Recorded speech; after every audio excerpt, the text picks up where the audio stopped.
Welcome to our guide on hellebores, also known as Lenton roses, winter roses, or Christmas roses. These enchanting flowers are beloved for their ability to bloom even in the chilliest months of the year. Join us as we delve into the world of hellebores, from their fascinating history to essential growing tips. Hellebores belong to the genus Hellebores and encompass several species and hybrids. They're native to Europe and Asia, and their long history dates back centuries. Legend has it that hellebores were used by ancient Greeks to cure madness and as a magical herb. Today, hellebores are prized for their delicate beauty and resilience, making them a favorite among gardeners seeking winter interest. Now, let's explore some popular varieties of hellebores. The Christmas rose, or Hellebores niger, is one of the earliest blooming hellebores, often flowering in December. Its pure white or pale pink flowers emerge against glossy evergreen foliage, adding a touch of elegance to winter gardens. Next, we have the Lenton rose, or Hellebores orientalis, which typically blooms from late winter to early spring, around the time of Lent. Its nodding flowers come in a range of colors, including shades of pink, purple, green, and even dark maroon.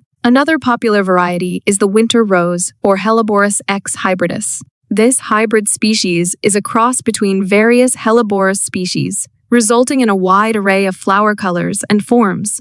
From delicate singles to ruffled doubles, winter roses offer endless possibilities for gardeners. Now that we've introduced you to some hellebores varieties, let's discuss how to grow and care for these enchanting plants.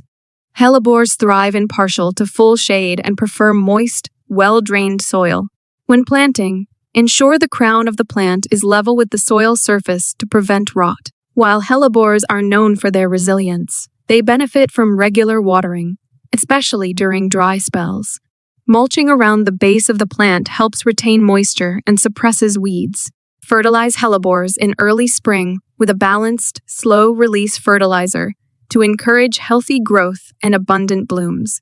As the flowers fade, remove spent blooms to encourage continuous flowering and prevent self-seeding, as hellebores can self-sow prolifically. In colder climates, hellebores may benefit from a layer of mulch in winter to protect the roots from freezing temperatures. Despite their resilience, hellebores are not immune to pests and diseases. Keep an eye out for aphids, slugs, and snails, and treat any infestations promptly. With proper care and attention, your hellebores will reward you with years of beauty and joy, brightening even the darkest winter days. Whether you're drawn to the timeless elegance of the Christmas rose, the vibrant hues of the Lenton rose, or the enchanting diversity of winter roses, there's a hellebore variety to suit every gardener's taste. Thank you for joining us on this journey into the captivating world of hellebores. May your gardens be filled with the beauty of these winter jewels for years to come.